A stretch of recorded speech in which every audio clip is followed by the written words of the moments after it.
Hello, everyone, and welcome to Blogging Theology. Today, I'm delighted again to talk to Dr. Abdul Wahid. You are most welcome, sir. Assalamu alaikum. Wa alaikum assalam wa rahmatullahi wa barakatuh, Paul and audience. Dr. Abdul Wahid is currently the chairman of the UK Executive Committee of Hizb ut-Tahrir in Britain. He has been published on the websites of Foreign Affairs, Open Democracy, The Times Higher Educational Supplement, and Prospect magazine. You can follow him on Twitter at Abdul Wahid HT, and he's on many platforms these days. I know it's on TikTok and other places, YouTube as well. Today is the 11th of December. This is the exact date in 1917 when British General Edmund Allenby entered Jerusalem. He was the first Christian in many centuries to control the Holy City. The Prime Minister of the United Kingdom, David Lloyd George, described the capture as, quote, a Christmas present for the British people. Can you believe that? A Christmas present for the British people. Dr. Wahid has kindly agreed to do a presentation about the historical context of this military occupation and why knowing about it is so important for understanding today's terrible events. So over to you, sir. Bismillah, alhamdulillah, as-salatu was-salam ala rasulillah wa ala alihi wa sahbihi wa man wala. So Paul, if you recall a while back, we had actually talked about maybe doing something on the anniversary of the Balfour Declaration, but that fell in November. And as we know, the last 2 months have been horrific for the people in Gaza and Palestine and for the Muslim world watching on, and anyone with a just mind and a clean heart looking at what's happening over there. But I think on this anniversary, it is worth addressing some of the context, some of the historical context, which a lot of people miss out. And it will help, I hope, inshallah, audience understand things, certain things today and why they happen. I have some slides, which I hope to share. Okay. A lot of them are for me as an aid memoir. Like before, maybe we can share the link to the slides afterwards on the comment section, as we did in my previous presentation. So the fall of Al-Quds was on the 11th of December, 1917, 106 years ago. And as you say, David Lloyd George, the then Prime Minister of Great Britain, described it as a Christmas present to the British people. This is a very famous photograph of Edmund Allenby walking into the city of Al-Quds through the Jaffa Gate, and he insisted on walking in on foot. It was, if you like, in mimicry of Sayyidina Umar ibn Khattab, radiallahu anhu, who came in famously on foot, but also in deference of knowing that he was occupying a holy city. And many of the troops that had been asked to form the occupation force came from colonial India, colonized India, and they would have included Muslims as well. So this act of humility, in quotes, was also very carefully understanding the political reality that he was entering. So what I hope to cover is what the significance of the fall of Jerusalem was at the time and how it came about. And that there are two conflicting and overlapping aims that play out today until today. And that is the aims of Zionism, a political philosophy which is effectively ethno-nationalistic. It's a political philosophy that believes that the Jewish people as a race have the right to occupy a homeland, and that homeland should be in historic Palestine. And on the other hand, colonialism, that a lot of this came about in an era where Britain was the dominant colonial power, and that powers like Britain and France had an interest in occupying the Middle East for their own colonial interests, and that has really passed on dominantly to the United States since it became the dominant colonial power in the world. So what those two overlapping agendas are, how they form the context for the occupation of Jerusalem, and how they play out until today. So what happened after the fall of Jerusalem and how this affects our understanding today? So a lot to cover. Yeah. As I say, a lot of my slides are aids for myself to remember. So let's go to some background. Prior to World War I, the dominant power in Palestine was the Ottoman Khilafah. Palestine formed part of the territories of the Ottoman Khilafah. And this map roughly outlines the extent of the Ottoman Khilafah in Europe and in the region that's commonly Turkey and what is commonly known as the Middle East and North Africa. And these photographs are from the tail end of the Ottoman Khilafah, end of the 19th century, beginning of the 20th century. This is a man who, in the photographs that I found online, is described as a Yemeni Jew. And these are Jewish women worshipping at the Buraq wall, which they call the Western wall of the Masjid al-Aqsa, but we call the Buraq wall. And I think they're extraordinary photographs, because if I hadn't told you that these were Jewish citizens in the Ottoman Khilafah, you might wonder if these were Muslims, because culturally, Muslims, Jews, Christians living in the Khilafah in those days were not really very different to each other. They had different beliefs, they had different worships, but culturally, the way they dressed, the way they behaved in public spaces was very similar to each other. Meanwhile, in Europe, the situation for Jewish people was very different. This montage of images is quite important for our audience to understand. On the left side, we have basically, this is a photograph of an act of parliament called the Alien Act of 1905. The prime minister at that time was none other than Arthur Balfour, who was later foreign secretary and the signatory to the Balfour Declaration, which we'll talk about shortly. The Alien Act was, for those of you who are in Britain, you'll understand this, was effectively the stop the boats policy of 1905. So there were Jewish people in Europe, particularly in Eastern Europe, in Poland, in Russia, who were really, really horrendously persecuted by the dominant powers. And they would often try and flee their persecution in Eastern Europe. And they would come west and try and find refuge in Western European countries, including Britain. Balfour passed a law called the Alien Act, which was effectively trying to stop Jewish migration to the UK. Okay, what I would say sounds like a pretty anti-Semitic policy, but is very consistent with the kind of right-wing policy that we see today. And these are images of the kinds of people that were trying to find refuge in those days. The bottom slide here in the middle section is a book, book title is called The Alien Jew in the British Imagination, 1881 to 1905. So a book that describes the fact that these people, although they're European, were seen as foreigners by the British.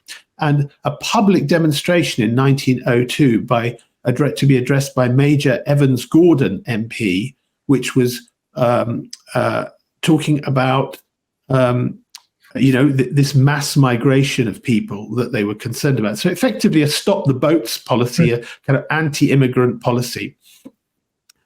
In mainland Europe, in the end of the 19th century, the beginning of the 20th century, there was a legal case in France which effectively shook Europe, called the Dreyfus Affair.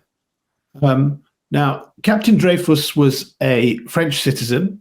He was a Jewish man, and there had been indications that there was a spy in the French army spying for the Germans. And Dreyfus was accused of this.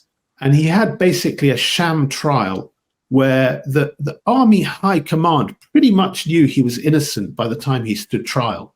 And yet they threw the book at him, humiliated him, and sent him to Devil's Island to be an isolated prisoner, to be kept on that island for years. There's a very famous Hollywood movies. It was made of that, actually. I forget who the two actors are, but they're very famous. So it's made a big cultural and movie impact as well. This whole event with him. It was a huge impact, and a lot of his treachery was in the popular media was that he was a Jew, basically, and then when he was found innocent, so you can see these headlines. Dreyfus un traitor, I think that's how you'd say it, and Dreyfus innocent.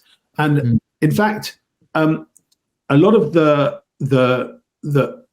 military blocked all kinds of ways of challenging their decision.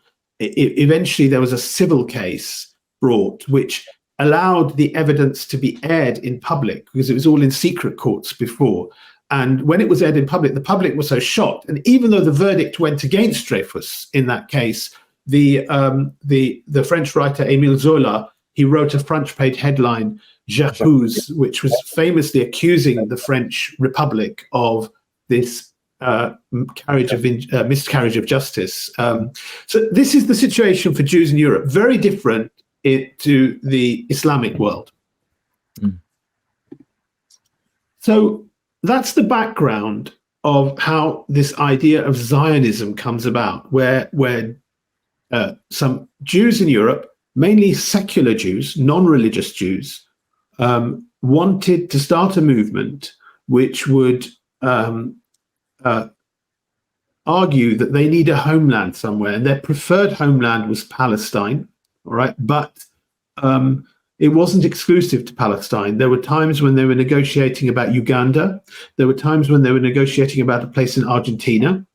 And the founder of the Zionist movement was a Swiss lawyer called Theodor Herzl, who's this man on the left. He was followed by one of their main leaders, Chaim Weizmann, who was a migrant to the UK from Eastern Europe, who lobbied the British government very heavily in advance of the Balfour Declaration. And eventually, the leader of the movement was David Ben-Gurion, who was, during the British Mandate era in the 1930s, the leader, 1930s and 40s, first a military leader and then a political leader, who eventually led the movement on to usurping the land. Ben-Gurion, interestingly, was a friend of Ho Chi Minh, the Vietnamese leader, who promised the Jewish people a homeland in Vietnam. Okay, so that was something I learned when researching for this program. I must say, I've never heard that before. I must say. Yeah, no, it's true. Apparently, Vietnam doesn't quite seem. Anyway, that's perception. But Ben-Gurion's answer to Ho Chi Minh was that, and he was pretty sure, he was pretty hopeful that they would get Palestine. Right. Now, this is an important slide because these guys were in the minority until about 1947 in terms of world Jewry. Okay, yeah. They were secular, they were non-religious, they were nationalistic. They had more of a belief in Jews as an ethnicity rather than as a religion. But the majority of Jews until 1947 were either anti-Zionist or non-Zionist. And this is a very large demonstration of Orthodox Jews in Eastern Europe. And even on a website called the Virtual Jewish Library, which is from occupied Palestine, from the occupiers of Palestine, but it does have some quite useful historical information. They have said this position, meaning the anti-Zionist position, was adopted by the bulk of the Orthodox world up until the United Nations voted to partition Palestine in 1947.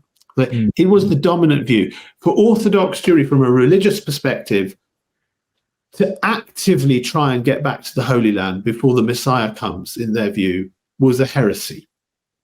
And for these secular Jews to be trying to push the agenda like that was a heresy. The other interesting thing about this for our Muslim audience is this.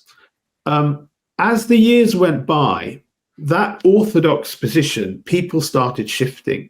So there were two, if you research into this, there were two very prominent Orthodox Haredik organizations that opposed this. One is still existent today called Natura Carta, okay, which means something like the guardians of the city. And they believe it's a heresy. And they are the rabbis who you'll often see at demonstrations actively opposing Israel and supporting the Palestinian cause and calling for the dismantlement of the Zionist state, okay? And they've stayed very steadfast till today, and they are often attacked. And this image in the middle is the IDF persecuting Jews who oppose Palestine in Palestine. And this is a demonstration of more recent years where those same Jewish community in Palestine are opposing the fact that they're supposed to be forcibly conscripted into the IDF. Now, there are other organizations. This demonstration here was not actually organized by Natura Carta. It was organized by a group called Agudat Yisrael, which was founded in Poland, and they were anti-Zionist, but they still exist, and they exist in the Knesset, in the Israeli parliament. They have kind of morphed into a political party which agrees to work within the system whilst trying to kind of oppose things like mandatory conscription and stuff. And they still acknowledge that probably its orthodoxy says that they shouldn't have a Zionist state, but they've just accepted it as the de facto position today. Why do I dwell on this? Because you and I, Paul, know that sometimes when Muslims take a very orthodox position on political matters, they're criticized for being impractical. And when they kind of integrate into the system or partially use the corrupt non-Islamic systems that exist, they're kind of sometimes said, well, at least it's being practical. At least you're working within whatever means we have. But when you reflect this onto the Jewish community, there are a group of rabbis, a group of Jews who absolutely oppose the oppression of the Zionist system. And they're basically saying, no, we are innocent of what they are doing, and we condemn it. And there are others who've kind of played into working within the system and trying to do the best they can within the system, who can't possibly have that plea of innocence in the same way. So I think that's quite a noble thing for those people who actually want to stay steadfast on their religious beliefs and stick to their principles. And when you see that same debate played out amongst the Orthodox Jewish community, as you sometimes see amongst Muslims, to me, it should be quite empowering for Muslims that we should stay quite steadfast on our beliefs. Herzl himself went to try and lobby the Ottoman Khalifa Sultan Abdul Hamid twice, in 1896 and in 1901. Sultan Abdul Hamid's response is very famous. He said, I will not sell. He wanted to buy the land. He said, I'll not sell a single inch of the country because it's not mine. It belongs to all the Muslims. They paid for this empire with their blood, and we will redeem it with our blood. Let the Jews keep their millions. If the empire is partitioned, they will get Palestine for free, but that will happen over our dead bodies. And a very sad and amazing words. Words amazing quotes and courage and principle. We often don't hear that today from our leaders. Remarkable words. Remarkable words. And what's all the more remarkable is, even though he refused to sell the land, he still continued to allow persecuted Jews from Europe to settle in Palestine and other areas of the Ottoman Khilafah. Okay, because he believed that they needed refuge, and thousands would still come in because they faced persecution. But they were to be admitted on the Ottoman terms, not the terms of the buying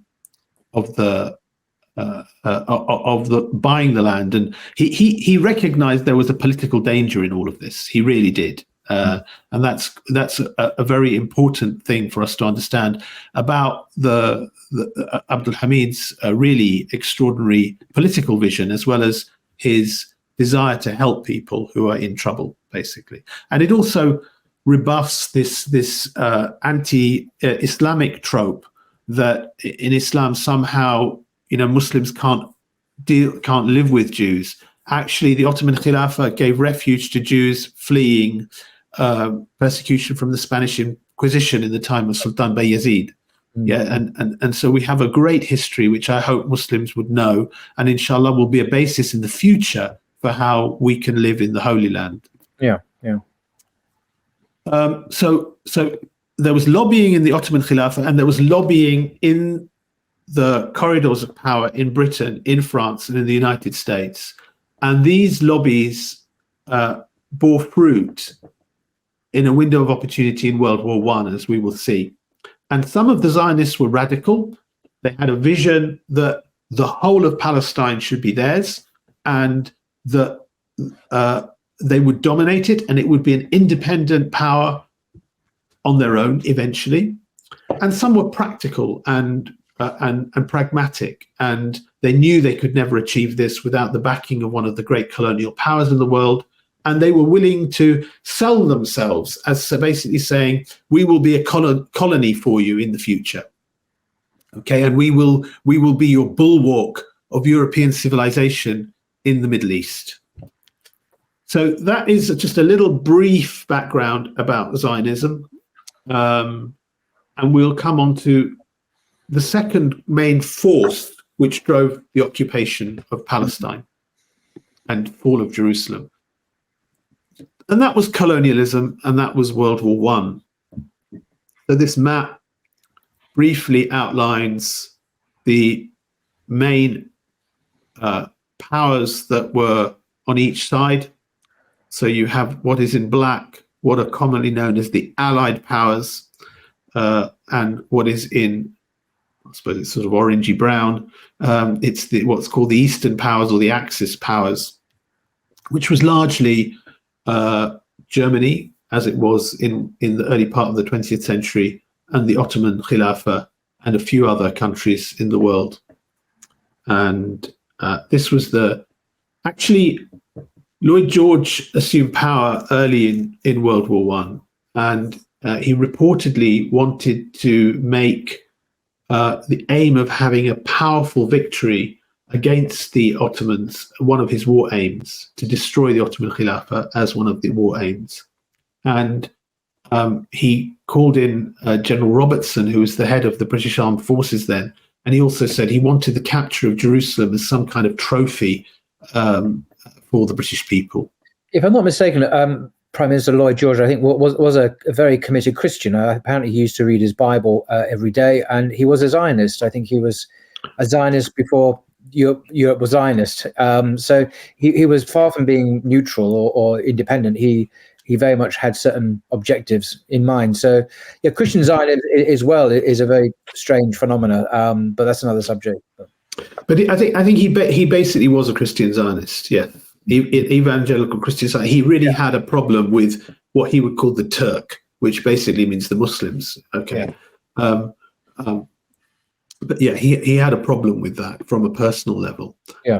So what happened in World War I that led to the fall of Jerusalem?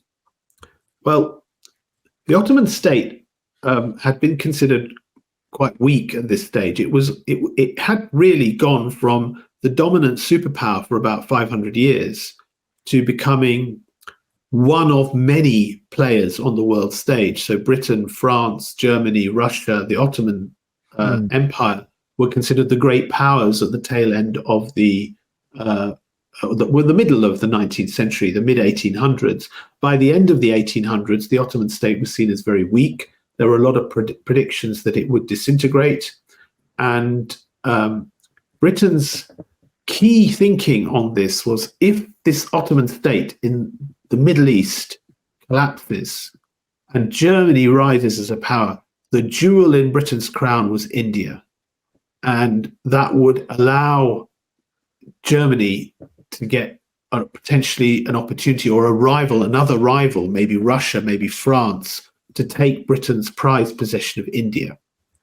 So the idea of Ottoman policy the debate used to be, can we stabilize it, or should we destroy it and try and occupy the regions? When World War I broke out, the Ottomans were expected to fall within a year, and they didn't. They were still going strong at the end of 4 years. So one of Britain's policies was to try and create insurrection within the Ottoman state. And they did this by recruiting this man on the left called Sharif Hussein. He was known as the Sharif of Mecca. So he was the governor of Mecca under the Ottomans. He actually had a very good relationship with Sultan Abdul Hamid and the Ottomans prior to that. And then after the Young Turk Revolution in Istanbul, which saw the fall of Abdul Hamid's Khilafah and the Young Turks taking over and almost like having a constitutional leader in the Khalifa, he fell out with the Young Turks. So a correspondence was started with him by Sir Henry McMahon, who was a British diplomat, which was kind of enticing him to rebel against the Ottomans and the Ottomani Khilafah. And he did this. He agreed to do this. I mean, he really was quite something of a traitor. There was a period of time when he was receiving funds from Istanbul and funds from the British, all at the same time, basically. And the promise to him was that he would be king of the Arabs, basically. So he would have the whole of the Hijaz, Mecca and Medina. He would have Palestine, Al-Quds and Masjid al-Aqsa. He would have Syria and Baghdad.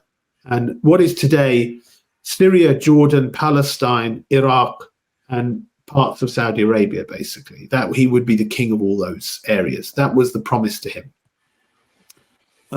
So they incited the British funded the Arab revolt, and they recruited T. Lawrence, who was a British intelligence officer who spoke Arabic, to go in and try and mobilize the Arab tribes to fight against the Ottomans.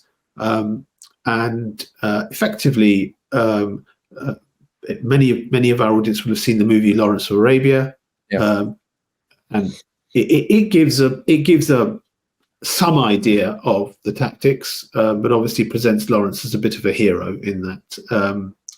It's an extraordinary. Whatever you think about Lawrence of Arabia, he was the film. David Lane, I think, was an extraordinary movie. David Lean, yeah. Yeah, Lean. Yeah, well, one of the great movies of the 20th century. Definitely a great movie in terms of quality of film, but actually you can understand something if you look at it with a critical eye. You can understand something of the history of what happened, and actually how the British were planning to stab Sharif Hussein in the back quite early on, and Lawrence in the movie is quite conflicted about this because he's the guy who's gone out to kind of recruit these Arabs, and he's been promising them all sorts. His bosses are like saying, yeah, you go and promise them all of that. But actually, in the end, they're not planning to deliver on any of that.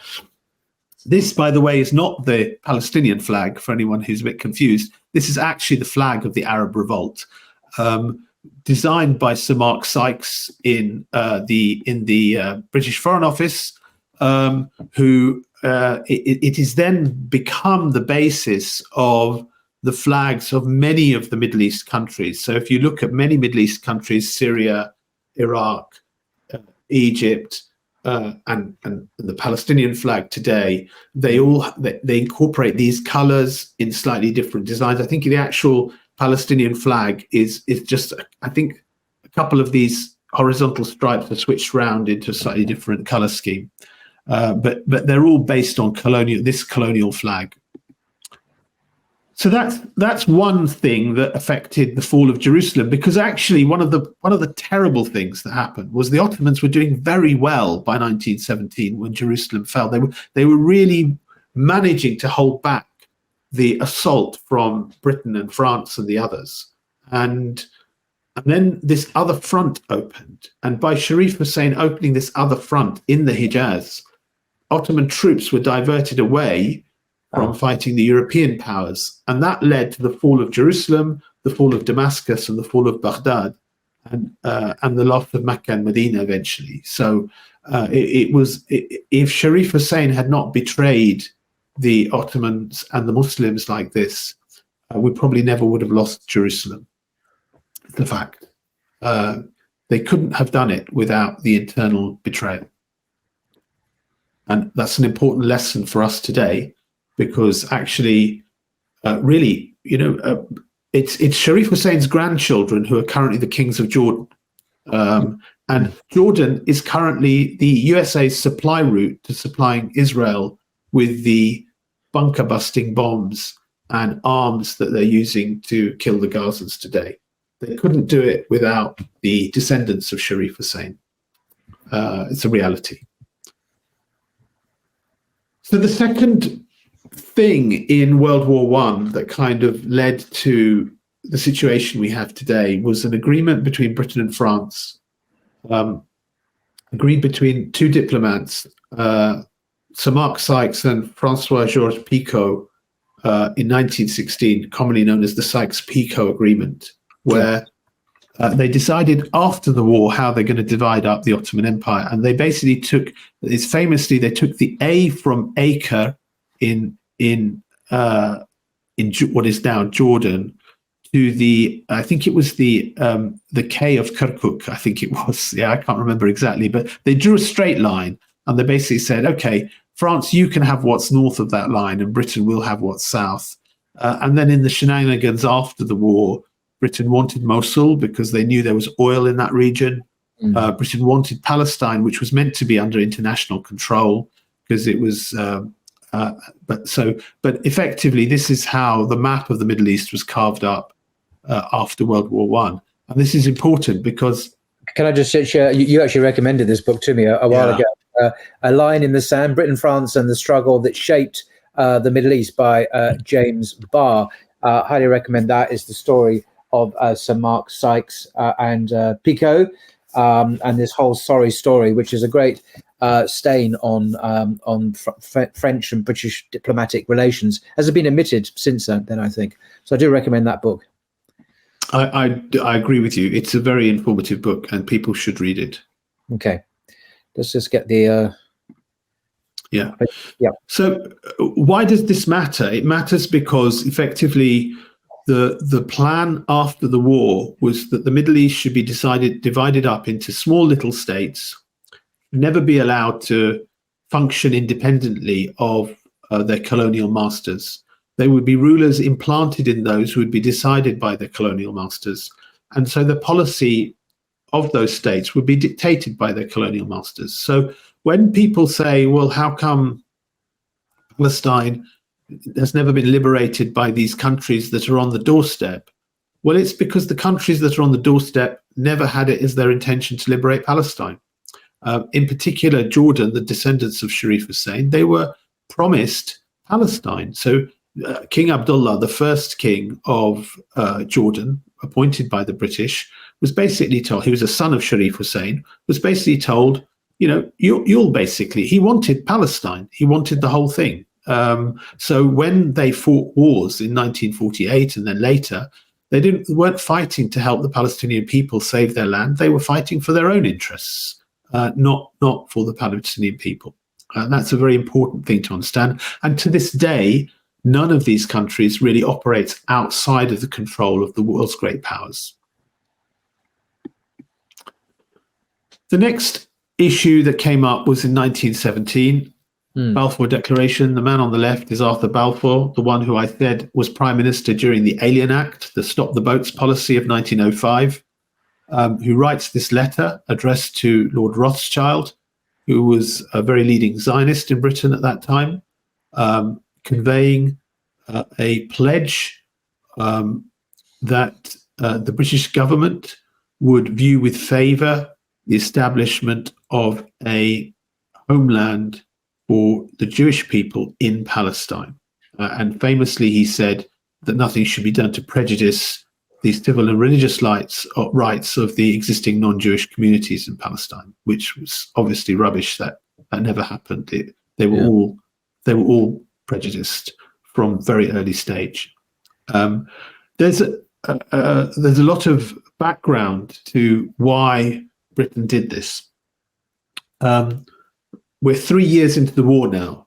Britain thought they should have won by now, but they hadn't. America had not entered the war by this stage, so there was no one to really help drive a decisive victory.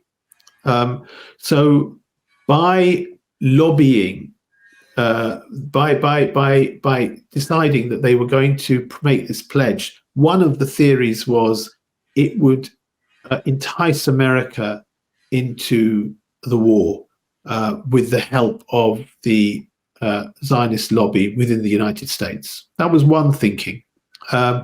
Another thinking was that there really would be an opportunity to, after the war, have a British colony in Palestine. And wouldn't it be good if that was populated by the Jewish people from Europe rather than by Arabs? Okay, and that was very much the thinking at the time as well. And that was recognized by this man. Edwin Montagu was a cabinet minister in Lloyd George's cabinet at the time of the Balfour Declaration. He was the only Jewish member of the cabinet. And he opposed the Balfour Declaration. He basically said that this was an anti-Semitic British policy. When Jews are told that Palestine is their national home, every country will immediately desire to get rid of its Jewish citizens. And you will find a population in Palestine driving out its present inhabitants. Wow. Jews will hereafter driving out its present inhabitants. Yeah. This guy knew what would happen. He knew what would happen. And he predicted it, actually. It's extraordinary. Well, I think he either was extraordinary in predicting it, or he knew what the agenda was behind making this promise and what the post-war plan was. Yeah. But what he was also right about was Jews will hereafter be treated as foreigners in every country but Palestine. He was English. He saw himself as an Englishman, right? He was a cabinet minister in Lloyd George's war cabinet. Later, he became a British governor in India after the war. And he knew that he would be treated as a Jew rather than as an Englishman once you'd given a homeland for Jews in Palestine. And he recognized that, and he pleaded his case at the cabinet table. But the colonial interest dominated here. So in the end, Lloyd George, Sykes, Kitchener, Balfour, Churchill, they were in favor of this policy that would have alienated their fellow cabinet colleague. And Montagu went further. This is after the war, when he was Secretary of State for India. And he wrote this memo, which is titled "The Anti-Semitism of the Present Government." I have chosen the above title for this memorandum, not in any hostile sense, not by any means as quarrelling with an anti-Semitic view which may be held by my colleagues, not with a desire to deny that anti-Semitism can be held by rational men, not even with a view to suggest that the government is deliberately anti-Semitic, but I wish to place on record my view that the policy of His Majesty's government is anti-Semitic in result and will prove a rallying ground for anti-Semites in every country in the world. And, this is a very important argument to understand. There's somebody sent me a message this morning, an article by a man called Gideon Levy in Haaretz newspaper. And I'll just read it from my phone, actually.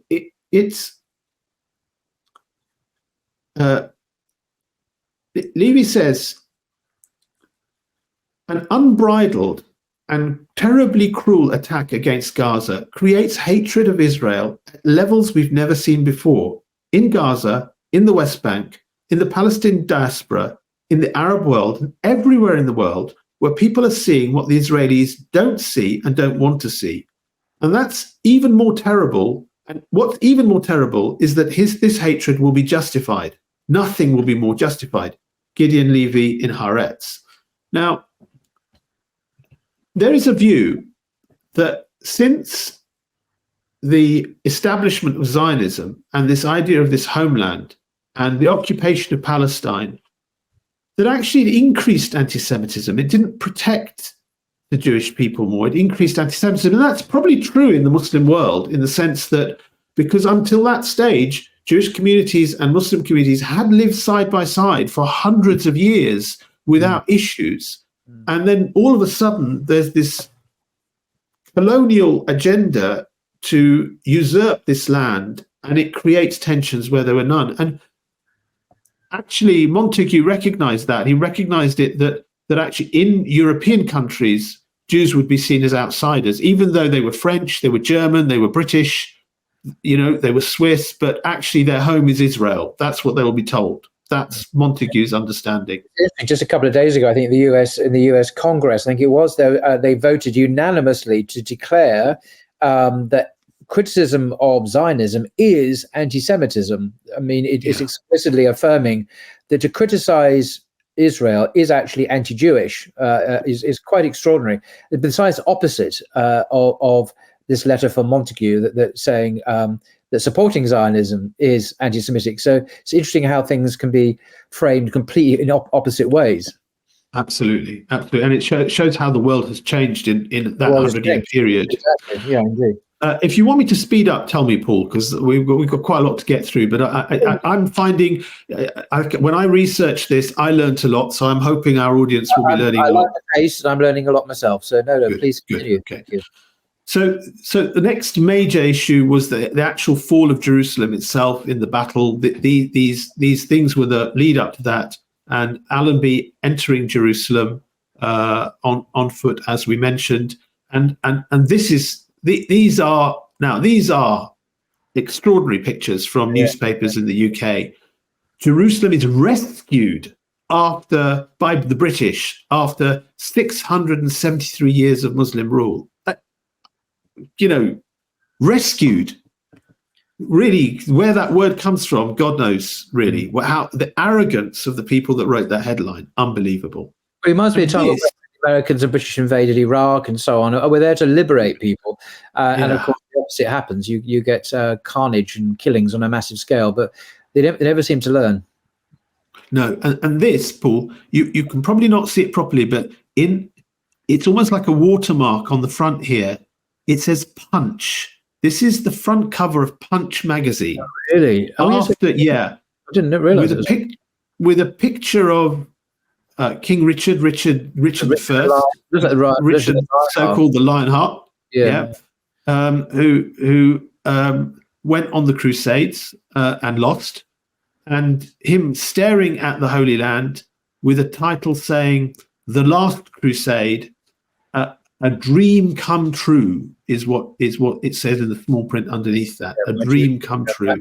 My dream comes. It says, "My dreams come true," or "My dream comes true." Sorry, yeah.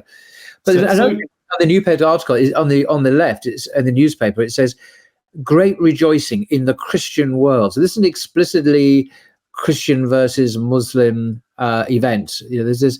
It's theologically framed, religiously framed in a way that would be denied today, although the undercurrent is still there, arguably.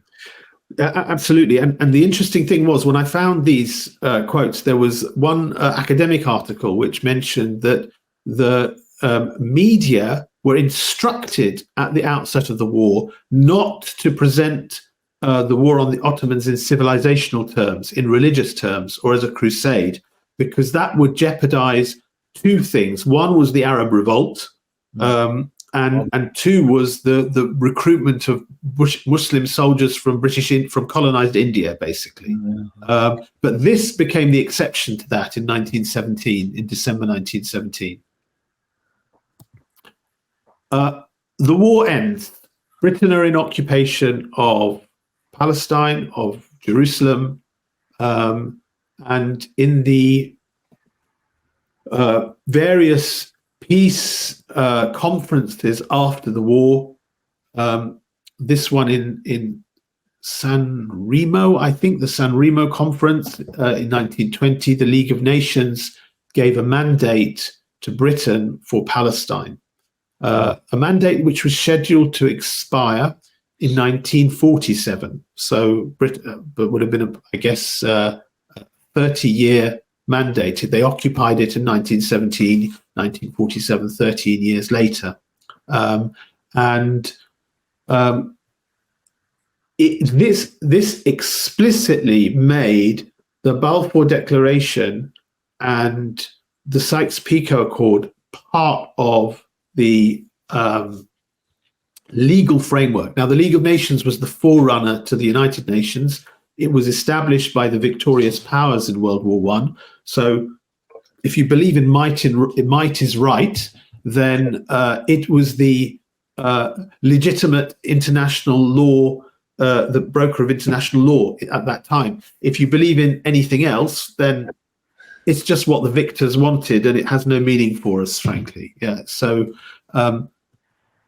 we have this, and again, another gross act of betrayal. At the conference where this happened, Chaim Weizmann, the head of the Zionist movement, was invited to, as part of a delegation, to present what they wanted to this conference.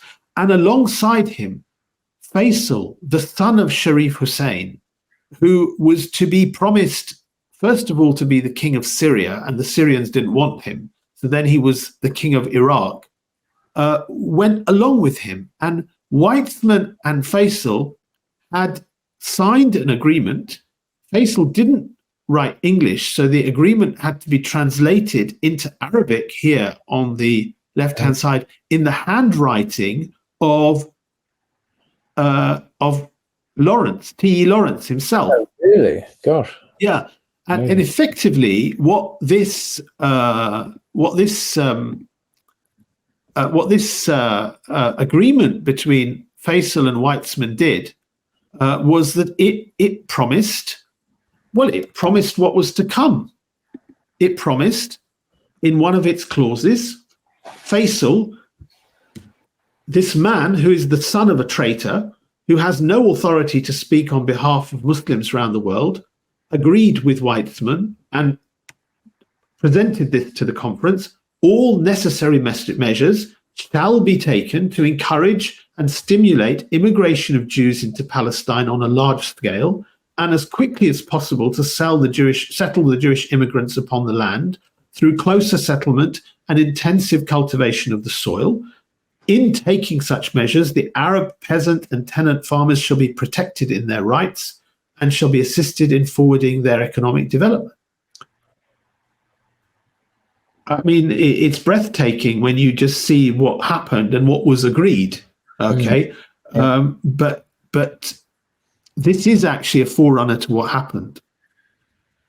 The last thing after the war was the treaties that variously led up to the abolition of the caliphate in 1924, the Sèvres Treaty, which divided up the Muslim lands, and the Lausanne Treaty, and eventually the Khilafah itself was abolished on the 3rd of March 1924, 100 years ago next March. So why do I say all of this in terms of Britain's colonial plan? Well, Nathaniel Curzon, Lord Curzon, who was once the Viceroy of India and later the main negotiator at many of these conferences on behalf of the British government, he was a foreign secretary. He's explicitly said Britain's colonial plan for Palestine was for distinct military and strategic objectives, mainly India. The next picture is of Allenby. Allenby basically pointed out the fact that the Suez Canal, the present frontier of Egypt, is most unsatisfactory from a military point of view unless we obtain complete and permanent control of Palestine. So for Allenby, the strategic thing was actually Palestine, its proximity to Egypt and the Suez Canal. It was vital British interest to control that. And the third guy is a guy called Ronald Storrs, who was a military governor of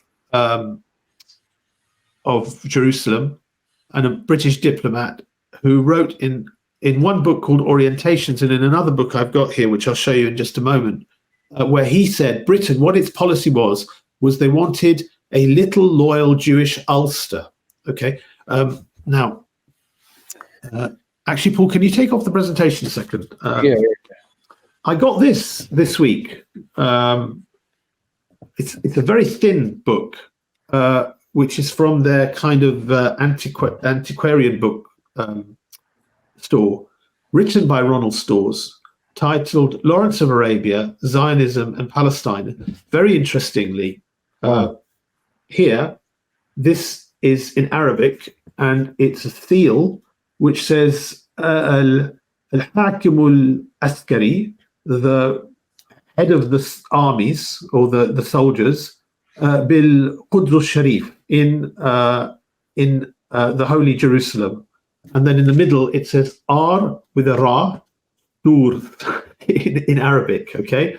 And it's a seal, I think, as and I presume on the back cover, that's the same, that's the same thing in Hebrew, yeah? Now, Storrs was a very good friend of Lawrence, so this has kind of got some correspondence between the two of them. It's got letters that they wrote to each other, and then it's got his memoirs about Zionism and what what that was all about from his perspective. And he says, there's the staunch Zionists from the Jewish Zionists, and then there are the staunch anti-Zionists who will be the Palestinians, and then in between you'll have people who view Britain's mandate is what they want to uphold, and they're thinking about that. And then there'll be a very small number of people who are disinterested. I only got it this week, so I haven't read it. But what I did find is that same quote of a little loyal Jewish Ulster is actually mentioned in this book as well. Fascinating. I've heard that before, actually. It's actually a very succinct summary, actually, of that perspective. And of course, Northern Ireland, what was a place driven by incredible religious and sectarian conflict for decades, and so it's hardly a great example, is it, of successful policy? It's not, and in fact, if people don't, Ulster is one of the provinces in Northern Ireland. Ireland is predominantly Irish Catholic. Ireland is predominantly Irish. What a stupid thing to say. Ireland is predominantly Catholic. Ireland is all Irish, but Ireland is predominantly Catholic, and Britain, which was the occupying power, is predominantly Protestant, and the British facilitated Protestants, really extreme Protestants from Scotland mainly, to go over to Ulster and settle there, so that by the time the Irish had struggled for their freedom from the British colonialists, Britain could argue, well, we have to remain to keep this small Protestant Protestantly dominant province of Ulster as part of Northern Ireland, which would be part of the United Kingdom. So that was their way of keeping their colonial footprint on the island of Ireland. Yeah. So we'll go back to the presentation, if that's all right. Yes. So this was Storrs. So this was the colonial agenda, and actually, 70 to 100 years later, America is the colonial power. And this was a quote just in the last 2 months by U.S. politician, descendant of Robert Kennedy, Robert F. Kennedy Jr. And in one famous interview recently, he said, Israel is a bulwark for us. It's almost like having an aircraft carrier in the Middle East. And if Israel disappears, then Russia, China, and the BRICS countries will control 90% of the oil in the world, and that will be cataclysmic for the US. So you have this colonial agenda, you have this Zionist agenda. They're working together in symbiosis. But there's also a tension. There is a tension here. And the tension is explained by Curzon writing to Balfour, both for one foreign secretary, one a formal foreign secretary. Weitzman, Curzon says, contemplates, the leader of the World Zionist movement, contemplates a Jewish state, a Jewish nation, a subordinate population of Arabs, and was trying to effect this behind the screen under the shelter of British trusteeship. So Weitzman is going to the British saying, look, we'll be your colony, we'll be your interest in the Middle East, but actually his agenda is to have a state of their own which is independent. And that has played out till today. So at the time of 1948, when Israel usurped the land and Ben-Gurion was the leader, Ben-Gurion was willing to play ball with the British and the Americans. But there were other Zionists then who were considered more extreme, who actually went on to argue that no, the whole of the land is ours. And this is an important thing to remember as we move forward, because this is how the colony was eventually created. The British Mandate era, 1920 through to 1948, sorry, my mistake. I made a mistake earlier. I said it finished in 1947, but it didn't. It finished in 1948. This is the demographics of the Jewish population of Palestine. 1882, 24,000. 1914, with the help of Sultan Abdul Hamid, it got up to 94,000. By the end of the war, not sure why the population's gone down to 60,000. Unexpected, but yeah. Yeah, but it could be that they have moved to other places within the Ottoman Khilafah, because there were Jewish communities in other cities. So this is just of Palestine. But Britain has taken over in 1917, where there's approximately 60,000. Once it takes over its mandate, look how it is basically bringing in European Jews. That 60,000 goes up to 716,000 by 1948. All right. If the Alien Act of 1905 was their stop the boats policy, this was their Rwanda policy. Right. For those of you who don't know, at the moment in Britain, when people are refugees arriving in the UK from fleeing persecution in other places in the world, Britain currently has a plan where it wants to send those people to be rehoused in Rwanda in East Africa. Okay. And so it doesn't want them in Britain, so it's sending them to Rwanda and paying the Rwandans to do that. Well, Jews in Europe were being persecuted, and instead of giving them shelter in Europe, Britain's policy was, let's ship them all to Palestine. That's how anti-Semitic this policy was, basically. And yes, there were a small number of Zionist Jews who were pushing for that, because the Zionist Federation was not the largest world body of Jewry. But there would have been many Jews persecuted in Europe who just wanted shelter somewhere and were being promised a home somewhere, and they would have had no idea what was going on. Added to this, in 1948, once war breaks out in the Middle East, there is, and even before that, there are tensions that are starting to exist in Jewish communities in Egypt, in Iraq, in Syria, in other places where they have lived happily. Some of those tensions are fueled by Zionists. So Professor Avi Schleim, who I really think you should get on this show one day if you can. Yeah, he's an encyclopedia. He's an Israeli historian who is originally, he calls himself an Arab Jew because he was born and grew up in Baghdad. He said socially, culturally, we were completely integrated with other Arabs. But then there were attacks on Jews in Baghdad, which meant that these Jewish population ended up migrating to Israel.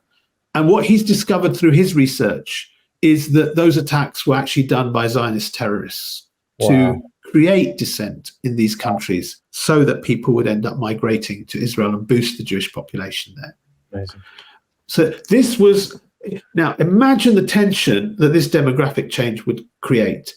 Imagine the tension even more so when the British Authority in Palestine is allowing the Jews to organize politically and to some extent militarily, but not the Palestinians. David Ben-Gurion was appointed the chairman of the Executive Jewish Agency between 1935 and 1948. So the Jewish community in Palestine, the migrant Jewish community, was allowed to organize politically. So that in 1948, when the British Mandate would end, they were effectively a government in waiting. But Churchill himself in 1922 says, we must not allow such a thing as a representative government to happen in Palestine. And Sir Martin Gilbert, a British historian, says the centerpiece of British policy was that Britain would hold representative institutions to Palestinians as long as there was an Arab majority. So it was kind of changing the demographics and penalizing one community and empowering another, both politically and militarily, so that by the time 1948 comes, the British Mandate ends, there's an unequal relationship between the Jewish population and the migrant Jewish population, I should say, because actually the resident Jewish population didn't particularly want all of this to happen, in this period. The balance had shifted. There was tensions existing, conflict existing, and the Zionists organized militias. The most famous one was called the Haganah, which was fighting Palestinians and the British. Ben Gurion was the head of this. A group broke off from the Haganah to a more extreme faction called the Irgun, and an even more extreme faction called Lehi, or the Stern Gang, broke off from Irgun. And they were effectively terrorist groups. I mean, Irgun and Lehi blew up the King David Hotel, which was the home of British soldiers in the Mandate era Palestine. Okay, this same hotel is where Rishi Sunak stayed recently, where the Archbishop of Canterbury, Justin Welby, stayed recently. And nobody sought to mention the fact that this hotel was once bombed by these people.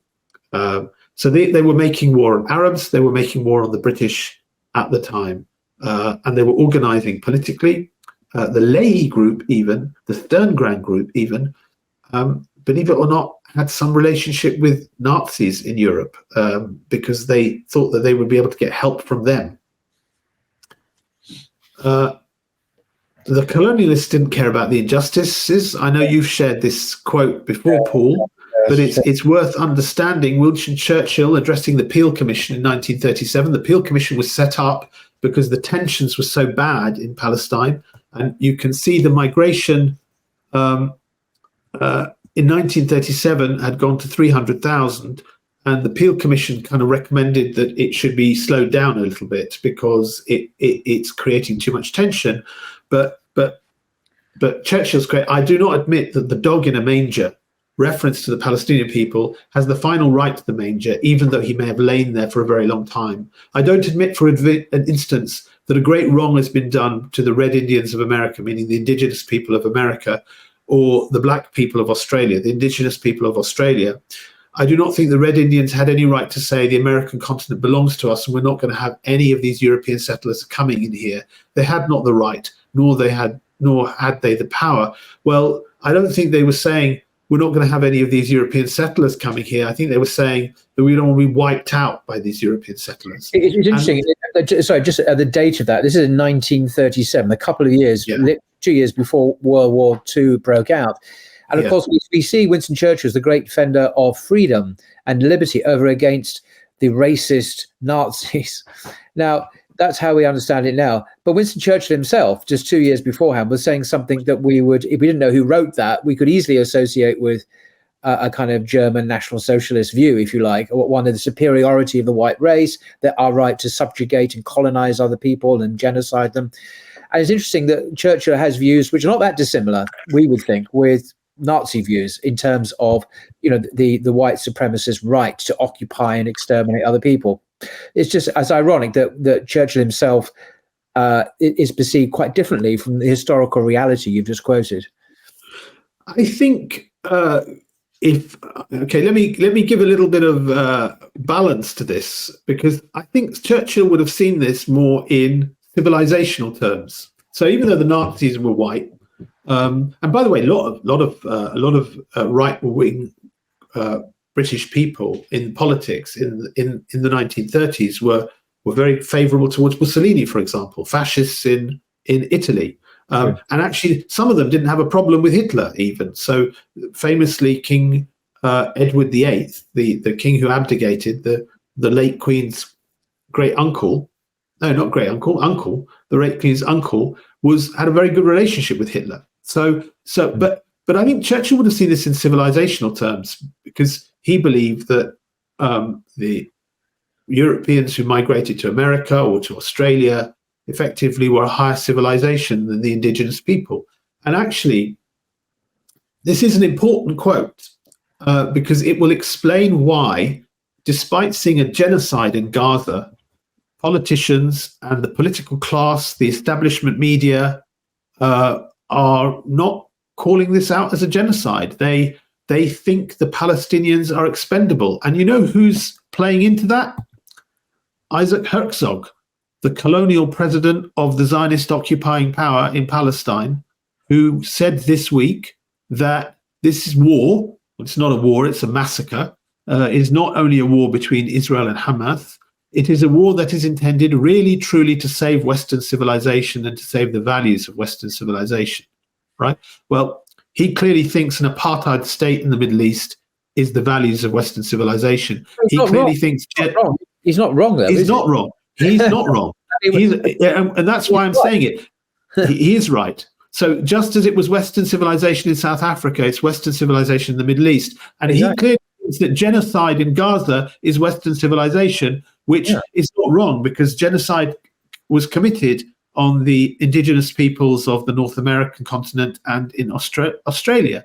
So he's not wrong, but he's kind of appealing to the world in civilizational terms. Yeah. And he clearly sees, he's trying. Now, herein lies the tension, because a lot of people who watch the politics of the Middle East know that the last few years, there's been tension between Netanyahu and Obama.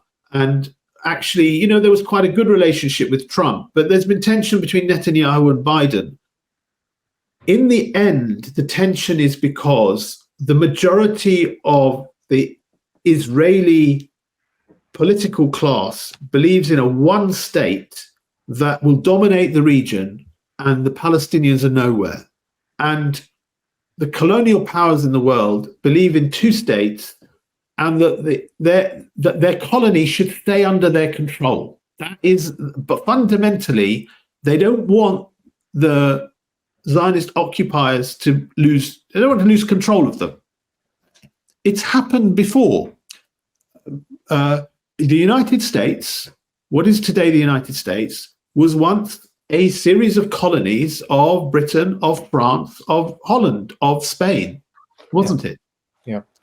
New York was once New Amsterdam. It was.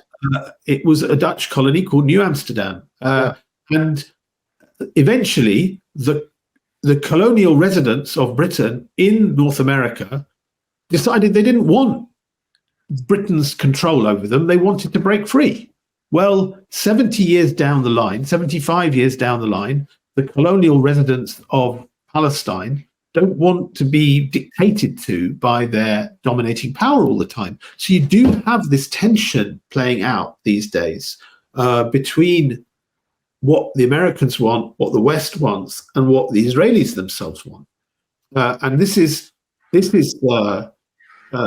Herzog basically trying to appeal to the West, saying, "Oh, you know, we are your colonial slaves here. This is to save Western civilization." Where's he from originally, this chap? I mean, he's not, presumably he wasn't born in Jerusalem. Where is he from? He looks quite European. So I've heard he's from Ireland. You're kidding me. He might have been born in Palestine. Yeah, he might have been born in Palestine, but his father, I think, lived in Ireland. He's Irish, Irish. Okay. So I mean, look, Netanyahu. When Netanyahu speaks, he's American, isn't he? You can hear it in his voice. When Mark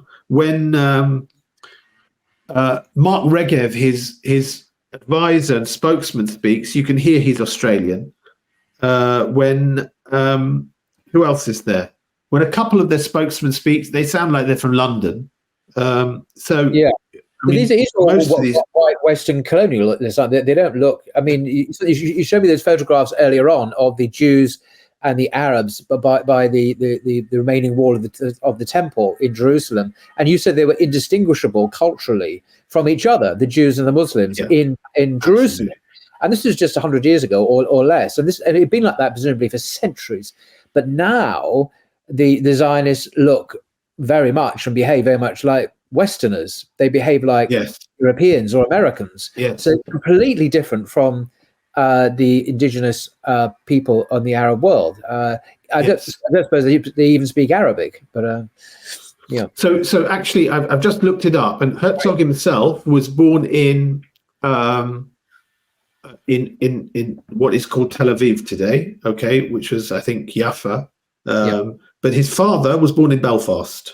So he's British or Irish or whatever you. Oh, yeah. His father was born in Belfast. He himself, his father was a politician before him. So that gives you some idea of the colonial background of these people. 1947, the British are having problems with what to do. And, end of World War World War II, 1945, the League of Nations hasn't really worked out. So the victorious powers in World War One, they set up the United Nations. They have their 5 permanent members of the Security Council: United States, Britain, France, Russia, and China, who have a veto on everything. And just this weekend, we've seen the United States veto calls for a ceasefire in Palestine, in Gaza. The only country in the world, I think, that actually voted against a ceasefire. Britain abstained, of course, being shamefully as well. So it's remarkable that America's literally giving the green light to further mass killings in Palestine quite explicitly, because that's what's happening. Yeah. So the British decide, look, this is too much of a headache for us sorting this out between, Arabs and Jews, and we're getting caught in the crossfire. Let's hand it over to the UN. And the UN decides this should be the partition plan. The areas in green should be a Jewish state, and the areas in orange should be an Arab state, and Jerusalem should be internationalized. And that, to me, looks like a recipe for disaster, even if everyone had agreed to it. Yeah, how you have one country divided up into 3 like this. So the orange areas are completely disconnected from each other, right? And yet the Jewish population argued that this narrow strip here, which allowed the Jewish areas to communicate with each other, and this narrow strip here were just too vulnerable. Okay, so they argued that this was too vulnerable for them, although they had contiguous land, and the Arabs did not. So this is an absurd idea that this could work. 15th of May 1948, the British mandate was set to expire. So on the 14th of May, the Zionists declared their own state unilaterally. Okay, and remember, they've already organized politically, they've already organized militarily as well. And on the same day, the United States recognized them as a new state. I think it was in 10 or 11 minutes, famously, isn't it? The declaration was made within literally 10 minutes. America recognized it, the first in the world, interestingly. It was, and Ben-Gurion had been to America to lobby them before this, and a few days later, the Soviet Union recognized it, and then eventually, after almost a year of fighting, the new state of Israel, as it was called, was admitted to the United Nations. Now, this is important to understand. Ben-Gurion was actually quite a left-wing guy. He was somebody who had some respect for communism and socialism, and so probably would have been seen as a prime target for the Soviet Union in those days. So ironic. You've got these international rivalries. So you can understand why both sides want to recognize this new entity, because they're both sides are thinking, maybe they can be an agent for us in the region. Interesting. Yeah, so this is the headline from one of the newspapers, the Chicago Daily, about. Sometimes it's still going strong. Actually, it's the popular newspaper in Chicago today. Is it? Oh, really? Yeah, okay. I've read it. Yeah, when I go there. Yeah. So, you're better travelled than me. Well, if traveling to Chicago means I'm better travelled than you. I think you don't just travel to Chicago these days. Oh, I've been to Scotland. Okay. Okay, just got it. So back to tragedy rather than trivial. We come to what happened in 1948. Let's go back to this map. The Zionists knew that this is unworkable for them. So they had a plan to effectively seize areas that would make effectively huge areas in this green area more workable for them. So they started to attack villages in areas, and they did it in such a ruthless way that the aim was to terrorize the Palestinian population. And people, it got to the stage where it was so ruthless. Women were dishonored, men were killed in the most brutal way, that the idea was that the next time those same Zionist militias terrorists went into other villages, people would just leave. They would just be too scared, so they would leave. And so started the Nakba, the catastrophe, which led to between 750 and 900,000 Palestinian men, women, and children driven out of their homes, and an estimated 500 villages and towns were depopulated and demolished. And these images look eerily familiar today when we're looking at the roads in Gaza. Can I just recommend a book? Always recommending this, The Ethnic Cleansing of Palestine, by a very distinguished historian at the University of Exeter here in the UK, Ilan Pape, professor of history. And what I like about this is that he documents what you're talking about, but using Israeli historical sources. The sources, this is all well documented. It's not speculation. It's all factual, and we have primary historical evidence for this. And the intention, that he argues, the intention from the beginning of Zionism was to ethnically cleanse Palestine. This is not an idea that kind of occurred later. This was the intention right from the beginning, as you're showing us as well. So most historians today, Zionists, post-Zionists, and non-Zionists, agree that at least 120 of the 530 villages were expelled by Jewish military forces. This should remind people of what's happening in the West Bank today. So the settlers in the West Bank have been armed with assault rifles, and they are currently, as we speak, going into Palestinian villages in the West Bank and threatening to kill the residents of those villages if they do not leave and empty their villages within a certain deadline. And the IDF troops back them in that. So this is all what we've seen in the Nakba of 1948.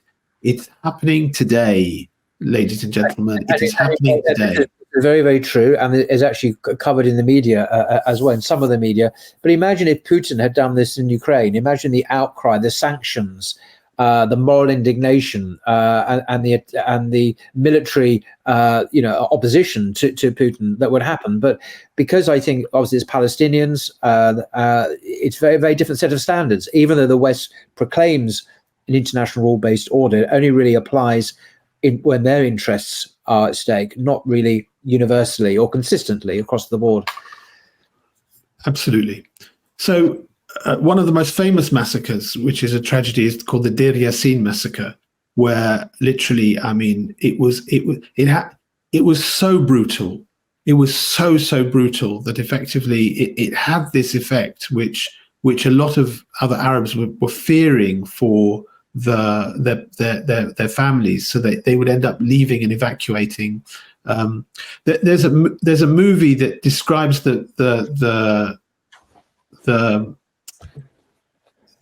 a video online. It's called Tantura, which describes what happened in the Nakba. There are these awful eyewitness interviews with Zionist soldiers who are old men now, who describe with great relish how they used to murder, mutilate, rape Palestinians when they were young men in these massacres. It's really quite ugly to see them. You'll see a lot of them, people share them on Twitter these days. They're very upsetting. And these guys, that, like I say, they're old men, and they're very proud of what they did. They have no shame in it. It's like they enjoyed it. From their own operatives, they described it as a pogrom. House after house, we were putting explosives in, and they're running away. An explosion happens, and we move on. Explosion, and move on. Within a few hours, half the village isn't there anymore. I stood them against the wall, 2 Arab girls of 16 or 17, and blasted them with 2 rounds from a Tommy gun. A young fellow tied to a tree and set on fire. A woman and an old man shot in the back. They piled bodies and burned them. Palestinians were forced out of their homes. Some moved to Gaza, some moved to what is today the West Bank, some were into refugee camps, some into Jordan, some into Syria, some into Lebanon, some into Egypt, to forever live there in most of these countries as second-class citizens.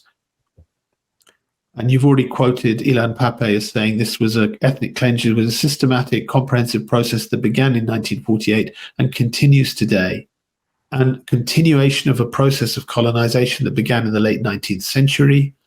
And what we are seeing in Gaza and the West Bank today is a continuation of that. It's so important to get the historical context of that rather than thinking that it all began on October the 7th or something. It didn't. Absolutely right. And so this is where the Zionist endgame and the colonial endgame are slightly different. They are symbiotic, but what's happened? These terror organizations have morphed into political parties.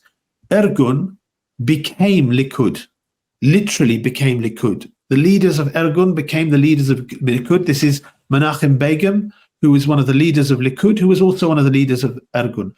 The Stern Gang, or Lehi, one of the other former Israeli prime ministers, Yitzhak Shamir, was a member of the Stern Gang. So these Shamir and Begin would have once been seen as terrorists who could have been prosecuted in the UK, but they became political leaders who were instead welcomed into the UK. The impact goes on today. The politics in Israel, these are headlines which were before October the 7th. But, you know, this headline in Haaretz, the guy is writing in the context of where Israeli society is very deeply divided between the religious right wing and the secular. The ones who oppose Netanyahu's attempts to change the judicial system to protect politicians, and the ones who are supporting him because they like what he's doing in the country otherwise. But what this headline writer has written is killing children brings Israelis together, that when there are attacks on Palestinians, it seems to unite both sides of that political divide. And in fact, estimates of the Time magazine put estimates down of what Israelis currently think about the level of force that's being used in Gaza, and the overwhelming majority think it's either not enough or about right. The Israeli president tells us that there are no innocent civilians in Gaza. The United States is providing arms and assault rifles which are getting used in the West Bank by settlers. It's not just there's a report the British, we have a military base in Cyprus, and regular RAF sorties are going to Israel to help arm Israel. So we're actually involved in this war directly, although the British media, by and large, are a bit completely silent on this, although it is actually a fact.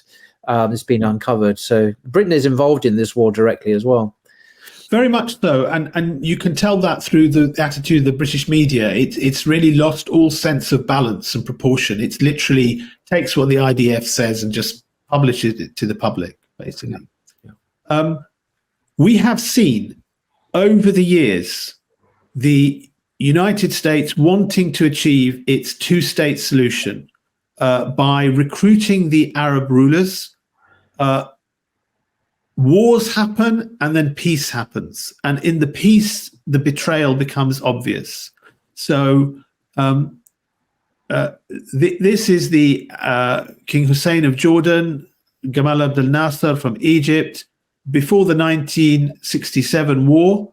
And then in 1973, when Egypt and Syria decided they're going to launch a war on Israel, Jordan's king And he is not at that stage. There's no peace agreement between Jordan and Israel. Jordan's king establishes contact with Golda Meir, the prime minister of Israel, and tells her, oh, by the way, Egypt and Syria are going to attack soon.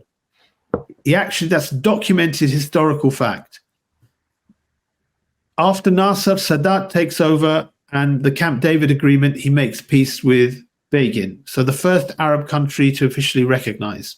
Years later, after the Second Intifada, Jordan has its peace deal. Arafat, as leaders of the Palestinian entity, ends up making peace and recognizing the Zionist occupiers as a legitimate state. All these so-called peace processes are there to surrender the land. The Oslo Agreements, 1993, this is what Oslo did to the West Bank. So the West Bank, which is supposedly a Palestinian area, and Israeli settlers have started moving in. Well, the Oslo Agreement, which the Arab leaders, the Palestinian Authority, the Jordanians all agreed to, set the area into 3 administrative zones. The orange, which would only be administrated by Israel, the light grey, which would be administered by the Palestinian Authority, and the dark blue grey, which would be basically administered by the Palestinian Authority, but the Israeli security would be allowed in there. Okay, this was agreed in the peace processes that everyone around the world says it's like a great success. This is betrayal of the Palestinian people. This is just going into that in more detail, which people can read later. But this is criminal. And then Trump comes in with his Abraham Accords. And what he does is he decides, you know what, if we keep trying to get the Palestinians on board to surrender more and more and more of their land, it's not going to work. So let's do this. Let's get our clients and puppets in the other Arab countries to make direct peace deals with Israel. Let's make the incentive that it will improve their economies, tourism, all kinds of wealth for everyone. And that in itself will drive change in the region. And so the UAE, Bahrain, Morocco, Oman, Sudan, the governments of these countries signed up to these Abraham Accords. Actually, we could see before what happened on the 7th of October, and by the way, none of these guys, whether Jordan, whether these countries, whether Egypt, whether Turkey, that have already got relations, none of these guys have expelled their ambassadors or cut off their trade relations or cut off their diplomatic and security and intelligence cooperation since the 7th of October. In the run-up to the 7th of October, Netanyahu went to the UN. He gave a speech. All the talk is how Saudi is going to do its peace deal. Netanyahu holds up this map of a new Middle East where he talks about Egypt, Sudan, Saudi Arabia, and there's Israel in the middle. There is no Palestine on this map. There is no. That's they talk about ethnic cleansing, on a mega scale. He completely obliterates any mention of Palestine or Palestinians at all. And he's given lip service sometimes in the past to a 2-state solution. Clearly, his new Middle East doesn't include Palestinians at all. This is a complete takeover. What you've just said, Paul, really explains a lot. What they say to the world in terms of 2 states and in terms of human rights, and we're trying to protect civilians, and what they say within their own politics, which is actually available to all of us to read and see, is 2 different things. And the actions bear out the latter. The actions don't bear out the lies that they tell the world. So this is a famous series of infographics which describes how Palestine started in 1917, and how land was given to Jewish communities, and how the UN proposed a partition. And after the first war in 1948, Israel managed to achieve its objective of getting a contiguous land. And after the second war in the next war in 1967, it took control of the West Bank from Jordan. And then over time, through the different peace negotiations, we've seen the balkanization of the West Bank. into an unworkable setup. And this map is really closest to what a two-state solution would look like for the Palestinians. And this is what Netanyahu, just Netanyahu, almost the entire, I would say 90% of the Israeli political class believes in Eretz Yisrael, the greater Israel, which would include some of Sinai, which would include some of Jordan, which would include some of Syria and some of Lebanon. Lebanon. Oh, yeah. Greater Israel is much bigger than the current setup. Yeah. I mean, they talk about the West Bank as being Judea and Samaria. That's what they talk about. And so this is the current model for a two-state solution, which that's what the West Bank would look like. So the Palestinian people would get about 15 to 20% of historic Palestine, and it would be divided up in an utterly unworkable way. There's a wall surrounding the West Bank. There's settlements encroaching into the West Bank. These settlements, they're not villages, they're entire towns and cities. They look like this. You can be driving for 15, 20 minutes and see this built-up area built in Palestinian land. The Israelis fight on three levels to occupy this land. They fight in the way they're fighting in Gaza to ethnically cleanse the region. They fight in the way they're fighting in the West Bank to clear villages, village by village. And they fight house by house in places like Jerusalem and Hebron, where they try and demolish houses through ridiculous planning rules. And we saw this in Al-Quds a couple of years back in Sheikh Jarrah, which people will remember how this neighborhood was being seized and settlers were going in. We're hearing about this in other cities, in towns in 1948 Palestine, what's called Israel today, in the town of Lod, which is a very mixed community, and settlers are going and marking houses with paint so that these will be targeted by settlers to take over. It's interesting. It reminds me, in the 1930s in Germany, how the Nazis went around Jewish shops and homes and put the Star of David or other marker on them to clearly identify Jewish businesses or homes. And obviously then they were removed and deported and so on. And there's the same kind of thing now. And ironically, by the victims who have now become those who do Nazi-like things by identifying Arabs, Palestinians, indigenous people for removal. It's extraordinary. The historical parallels are extraordinary. The historical parallels are there, but to talk about them invites the criticism of anti-Semitism because of what the Nazis did to Jews, and then making these comparisons is offensive, is what is said. But yet, I'm talking about how accurate they are. But it is a problem, and it illustrates that how criticism of Israel is being silenced by when people raise valid historical comparisons. Yeah, if history is an offence, it causes offence, then that's regrettable. But historical facts can be offensive, and if the parallels are real, intangible, and obvious, to point them out is not being offensive. It is just to think intelligently about our world and notice similarities, and we have to deal with that. If it's offensive, then we have to deal with that offence and not suppress it and pretend that it's somehow evil to mention these obvious parallels in history. It's not that it is the way it is, unfortunately. So thank you for that. Then we have what's been happening at Al-Masjid Al-Aqsa: military raids regularly, tear gas, rubber bullets, even during the month of Ramadan, where it's packed. Men, women, children, elderly, beaten with truncheons.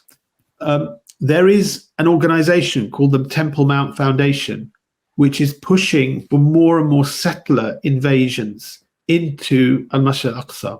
Now, there's a concept in the holy sites called the status quo. So officially, in UN terms, Al-Masjid Al-Aqsa is under the authority of the Jordanians. Yeah. Okay? And no Jews are allowed to go there to worship. But in the last years, what has happened is that status quo has been pushed and stretched and stretched. So first of all, allowing Zionist settlers in to visit, and then in greater and greater and greater numbers. This article headline came from a year or two ago. It said in the year 2000, 1,000 Jews visited Al-Aqsa. On the Sunday before this headline was published, 2,600 visited on that one day. Okay. They've been visiting the last week. I remember that there was some quite aggressive militant Zionists pushing into doing it again, taking advantage of what's going on at the moment. And this is important because this is backed, although it's a foundation that claims it's independent, this is backed by the Israeli government. In 2013, this is from an article that Brother Kareem Dennis wrote, Loki, known as Loki, the rapper. He wrote an article a few years ago saying in 2013, an investigation by Israeli Army Radio revealed that young women hoping to avoid compulsory military service are given the choice to become part of the Temple Mount movement, instead working as unpaid tour guides for the Temple Institute or in schools for advocating the rebuilding of the temple in the place of Al-Aqsa. So this is actually funded by the Israeli government. And actually, more than that, I got these quotes from the same article and from one on electronic intifada, where it mentions that the Israeli ambassador to the UK, Zipi Hoteveli, I think that's how you say it, she has supported this movement and stated it's her dream to see the Israeli flag flying over Al-Aqsa. Okay, US billionaire Henry Swiker is a major funder of the Temple Mount movement, and through his Swiker Family Foundation, he's pumped money into that, into the Friends of the IDF, and the David Horowitz Center, which has employed Tommy Robinson as well as Ben Shapiro. And Yisrael Ariel, the chief rabbi of the Temple Mount movement, said, if Muslims and Christians raise the flag of surrender and say, from now on, there's no more Christianity, no more Islam, and the mosques and Christian spires come down, then they would be allowed to live. If not, you will kill all of their males by sword, you will leave only the women, and we will conquer Iraq, Turkey, and we'll get Iran too. That's the kind of rhetoric that these people believe in. So there are controls over Palestine through water. Christians face persecution. Earlier this year, there were reports of Christian visitors, even from the US and Europe, being spat on by settlers. In Gaza, churches have been bombed. Churches where Christian Palestinians from Gaza have sought refuge have been bombed. The siege of Gaza started in 2007. These statistics are from before the genocide started. 70% of those people living there are refugees. There's like a 42% unemployment. 98% of groundwater is undrinkable. They only get about 2 to 4 hours of continuous electrical power a day. A lot of the arable land is made unavailable to them. Waters are blocked due to security, the Israeli security zones. 7% of children suffer from stunted growth and 60% are anemic. That is the reality of what people are living, and you can see its origins in the colonialism and the Zionism that happens today. We, Paul, have an alternative. We believe that the Messenger of Allah ﷺ said that when the Khilafah returns, that its capital will be after him in Medina, and then to Asham, and then to Iraq, and then to Constantinople, and then to Bayt al-Maqdis in Jerusalem. And if it reaches Bayt al-Maqdis, it will have reached its natural resting place, and no people who remove it from their land will ever get it back again. So it will be the capital of the Khilafah, and the Islamic civilization is the only civilization that has allowed Muslims, Jews, Christians, and others to live side by side in harmony with justice and security for all. And that should be a sense of hope for us, a sense of pride for us, an aim for us for the future, which will bring much needed restoration of peace and justice and harmony to the region. and that the Al-Masjid al-Aqsa will be liberated once again. And I just put this up just to remind everyone that the whole of this compound is Al-Aqsa. The Qibli Masjid, of which I've got a photograph of me behind me here, and the Dome of the Rock are just buildings within that compound of Al-Masjid al-Aqsa. It is not that one is at the Masjid al-Aqsa and the other one is not. They're all part of Al-Masjid al-Aqsa. Yeah, indeed. Well, thank you very much. It was extremely interesting and clear and lucid, actually, a narrative exposition of this amazing historical moment we're living in, why these things are happening now. There's a deep historical context, as you've explained. We really need to remember that and grasp that, rather than think that suddenly violence happened on October the 7th out of nowhere, unprovoked, without any context. It's clearly not the case. We're dealing with systematic colonization and ethnic cleansing and so on over many, many years, unfortunately. So thank you very much indeed, Dr. Abdul Wahid, for your time, your expertise and your lucidity, as always, and eloquence, hugely beneficial to me, and I'm sure to the viewers as well. So thank you. Thank you for having me, Paul. And inshallah, we'll meet again, inshallah. Until next time. Assalamu alaikum.